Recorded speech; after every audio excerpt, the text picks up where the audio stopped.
بسم اللہ الرحمن الرحیم۔ ایڈوکیٹ سمیع اللہ خان دورانی، پاکستان پیپلز پارٹی سے تعلق ہے میرا۔ ساتھیوں، میرے سوشل سرکل کے ساتھی اور جو پیپلز پارٹی میں جو میرے سرکل کے ساتھی ہیں، میں ان سے اپنی کچھ جو ہے موجودہ صورتحال کے اوپر رائے زنی کرنا چاہتا ہوں۔ اسپیشلی جب سے یہ میڈیا کے اندر ڈاکٹر حفیظ شیخ کے بارے میں بتایا جا رہا ہے کہ he is going to take the responsibility as caretaker prime minister of Pakistan. ساتھیوں، ایک جو ہے پروورب ہے کہ آزمائے ہوئے کو آزمانا نہیں چاہیے۔ اس شخص کو پیپلز پارٹی نے بھی آزمایا تھا، جس دور میں شدید ترین معاشی بحران فیس کرنا پڑا، اور یہ محترم جو ہیں انہوں نے انٹرسٹ ریٹ جو ہے اس کو 14-15% پہ لے گئے تھے پیپلز پارٹی کے دور میں، اور ساری اکانومی جمود کا شکار ہو گئی تھی۔ اس کے بعد یہ محترم جو ہیں یہ عمران خان صاحب کے ساتھ بھی چمٹے تھے، اور عمران خان صاحب کے ساتھ جب چمٹے تو انہوں نے اپنا کام دکھایا کہ ہمارے پاس اس وقت ویٹ کے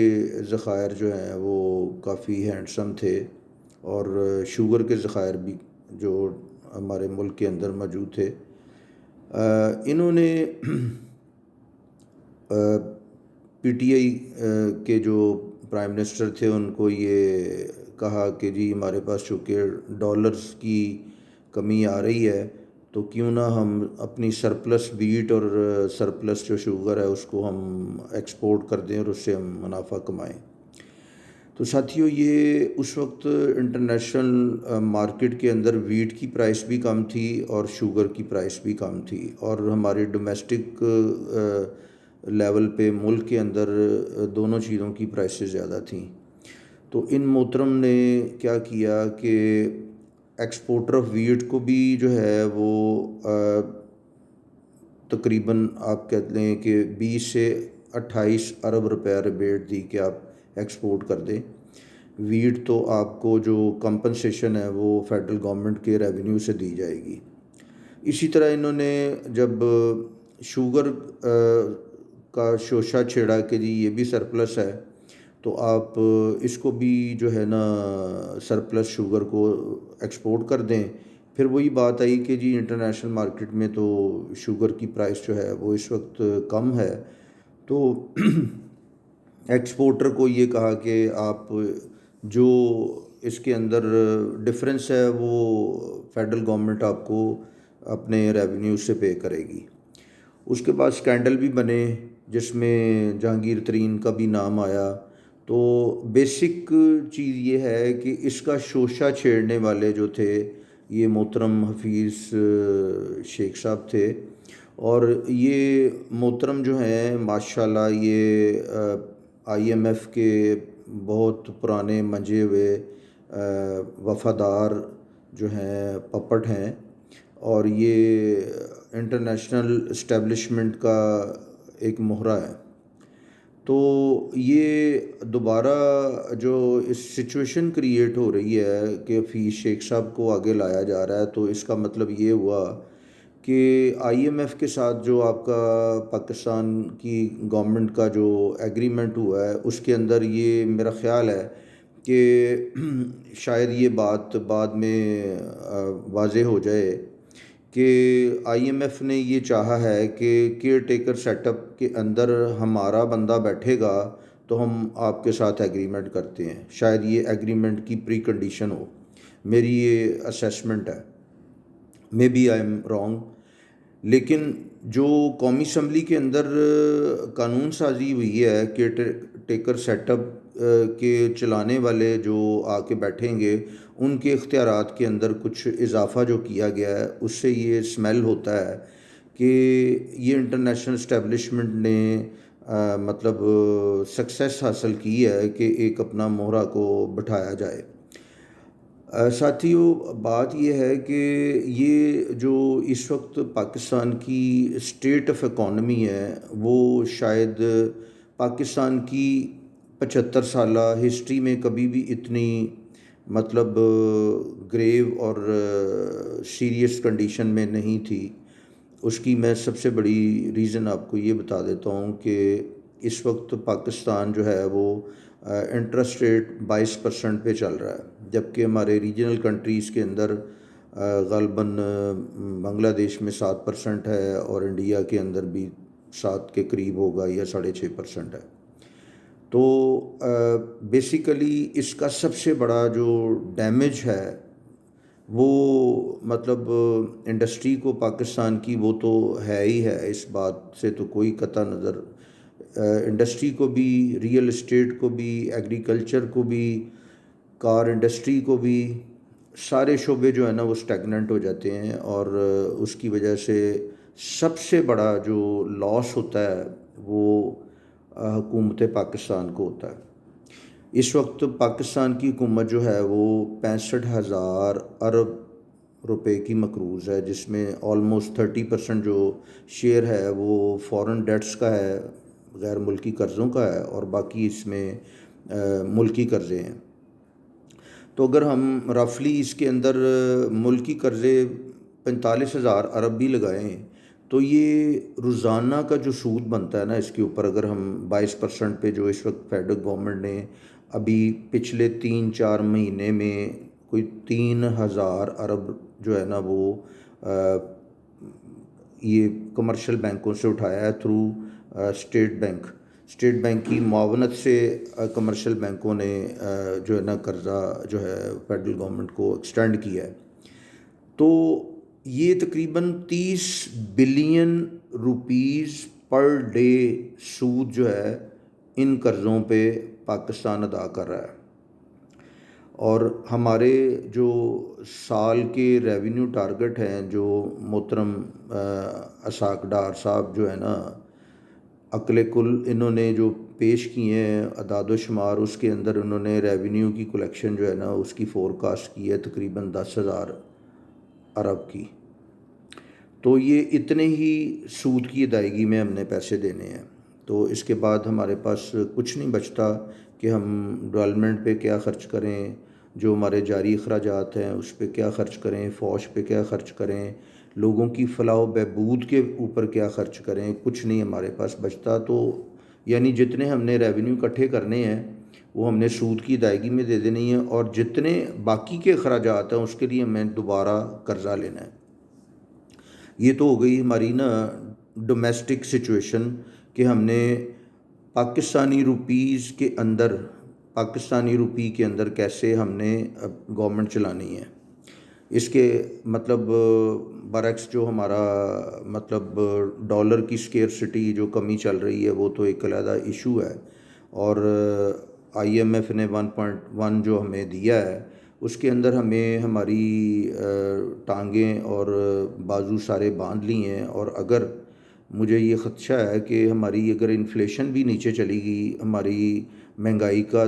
جو تناسب ہے وہ بھی نیچے آ گیا، جو 36% سے 29% آ گیا، اسٹیٹ بینک کے گورنر صاحب نے جو فرمایا ہے جمیل صاحب نے کہ جی آ گیا ہے، لیکن اس کے باوجود بھی ہم جو ہے نا 22% سے نیچے نہیں لائیں گے انٹرسٹ ریٹ۔ کیا بات ہے کہ آپ کا 6-7%، 8% آپ کا جو ہے وہ انفلیشن ریٹ نیچے آیا ہے، اور آپ سود میں نیچے نہیں لا رہے۔ تو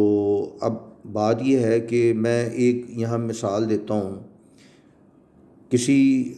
پارٹی کی سپورٹ میں نہیں، میں پیپلز پارٹی کا حصہ ہوں، انشاءاللہ حصہ رہوں گا۔ میری جو بھی گفتگو ہوتی ہے in the best interest of not party but Pakistan, اور اس کے اندر اگر میری اپنی پارٹی پہ بھی تنقید ہوتی ہے تو وہ مجھے اس کا کوئی نہیں، نہ مجھے میرے پاس کوئی عہدہ ہے، اور نہ میں عہدے کا کوئی شوقین ہوں، اور نہ مجھے عہدے کی ضرورت ہے، ٹھیک ہے۔ مجھے صرف پاکستان سے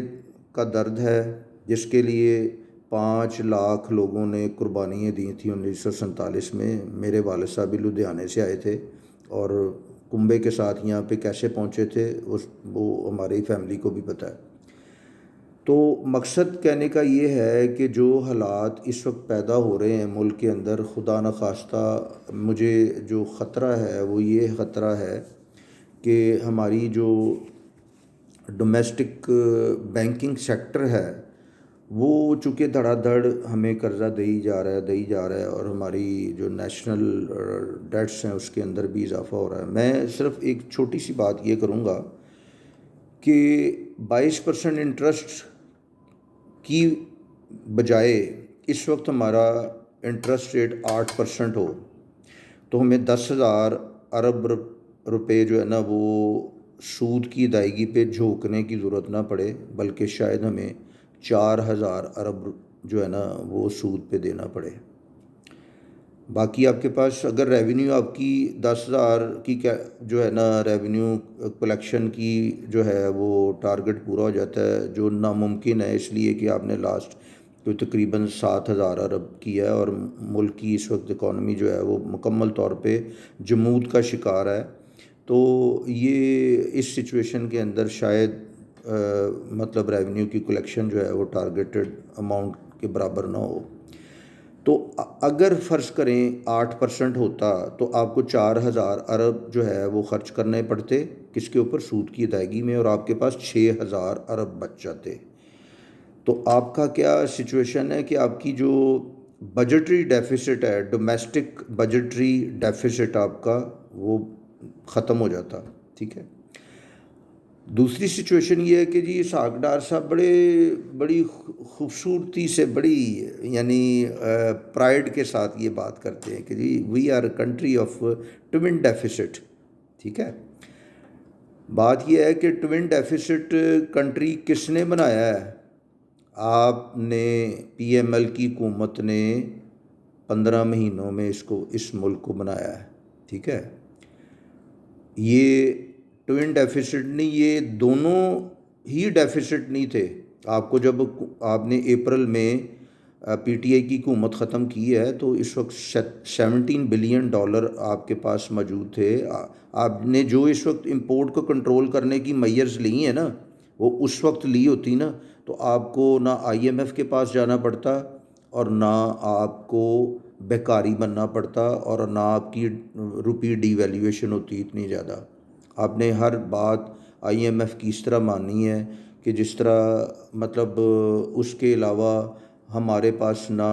کوئی چارہ ہے، یہاں تک کہ بھی دعائیں مانگیں جی، دعائیں مانگیں، جا کے حج عمرہ کر کے آئیں تاکہ ہمیں آئی ایم ایف جو ہے وہ قرضہ دے دے۔ آئی ایم ایف جو ہے نا یہ یہودیوں کے کنٹرول میں ہے اس وقت، اور مکمل طور پہ آئی ایم ایف جو ہے نا اس پہ یہودیوں کا قبضہ ہے، کیونکہ بینکنگ کارٹل جو امریکہ کا ہے اس کا یہ آئی ایم ایف ایک حصہ ہے۔ اور تمام جو ہماری اس وقت صورتحال نظر آ رہی ہے وہ انتہائی مطلب صورتحال خراب ہے، اور میں دعا کرتا ہوں کہ اس ملک کو اللہ تعالیٰ جو ہے وہ قائم و دائم رکھے۔ تو ٹوین ڈیفیسٹ کی بات ہم چل رہے تھے کہ ہمیں اگر ہماری ایکسپورٹ جو ہے اور امپورٹ کے اندر بے شک بہت بڑا ڈیفیسٹ ہے، لیکن اس ڈیفیسٹ کو کور کون کر رہا تھا؟ وہ ہماری فورن ریمیٹنسز کر رہی تھی۔ اچھا، اب ایشو یہ ہے کہ جو ریونیو کی کلیکشن کی بات میں نے کی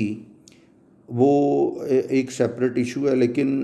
فورن ریمیٹنسز جو ہیں یا باہر سے جو پیسہ ڈالر آتے ہیں ہمارے پاکستانی بھائیوں کے ذریعے، اس میں سب سے بڑا جو سیگمنٹ ہے نا وہ ریئل اسٹیٹ کے اندر انویسٹمنٹ ہے، وہ تقریباً سٹال ہو گئی ہوئی ہے، ٹھیک ہے۔ یعنی ڈالر کمانے کے آپ نے ذرائع بند کر دیے ہیں، ایکسپورٹ آپ کی نیچے جا رہی ہے، ٹیکسٹائل انڈسٹری جو ہے وہ اس وقت سکنس کی طرف جا رہی ہے، اور جب آپ کی ٹانگیں مکمل طور پہ کانپنا شروع ہو گئیں نا تو اس کے بعد آپ نے یہ کہنا شروع کر دیا جی چارٹر آف اکانومی ہونا چاہیے۔ یعنی جب آپ نے برباد پاکستان کو مکمل کر لیا ہے، 1.1 بلین آپ نے آئی ایم ایف سے لے لیا، اس کے بدلے میں آپ اکانومی کو تباہی کی طرف لے گئے، 14% سے 22% انٹرسٹ ریٹ پہ لے گئے، تو یہ ساری صورتحال نظر آ رہی ہے۔ تو میں آخر میں یہ دوبارہ بات کروں گا کہ غریب جو ہے نا غریب، جو میں پہلے بھی اپنی گفتگو میں کہتا رہا ہوں کہ غریب کو زندہ درگور کر دیا ہم نے، ٹھیک ہے، اور ایک معمولی سا جو مزدور ہے نا اس کے گھر میں بھی 10,000 سے زیادہ کا بل آ رہا ہے بجلی کا، صرف 2 پنکھے لگانے کا۔ کیا اس کے اوپر بیت رہی ہے؟ ٹوٹی ہوئی موٹر سائیکل پہ 300 روپے کا 1 لیٹر پٹرول ڈلوانے والا، اس کے دل پہ کیا گزر رہی ہے؟ آپ نے تباہی پھیر دی ہے، غریب جو ہے نا تباہ و برباد ہو گیا اس ملک کے اندر۔ اس کو مینیج کیا جا سکتا ہے صرف اگر آپ اپنے آپ کو رہائی دلوائیں۔ رہائی کس سے؟ رہائی صرف آپ کو IMF سے دلانے کے لیے اس کی میئرس لینی پڑیں گی، اور سب سے پہلے آپ کو نا انٹرسٹ ریٹ کو نیچے لانا پڑے گا۔ امپورٹ پہ کنٹرول اس سے بھی زیادہ بڑھا دیں، کیونکہ آپ کے پاس ڈالر جو ہے نا ان کی کمی ہے، لیکن بات یہ ہے کہ جو آپ کے ہاتھ میں ہے، آپ کی انفلیشن ریٹ نیچے آ گیا ہے، تو اس لیے اس کے اوپر انٹرسٹ ریٹ کو نیچے کریں، اس سے آپ کی تھوڑی بہت اکانومی کے اندر نہ جم پائے گا۔ بہت شکریہ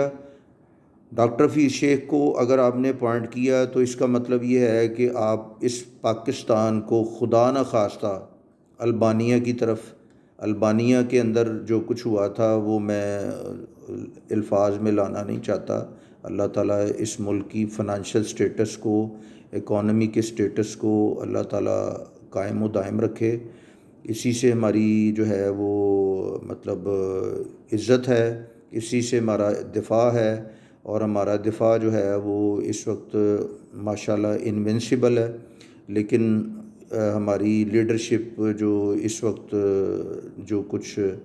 پرفارم کر چکی ہے وہ انتہائی مایوس کن صورتحال ہے۔ اللہ تعالیٰ اس ملک کو قائم رکھے۔ پاکستان زندہ باد۔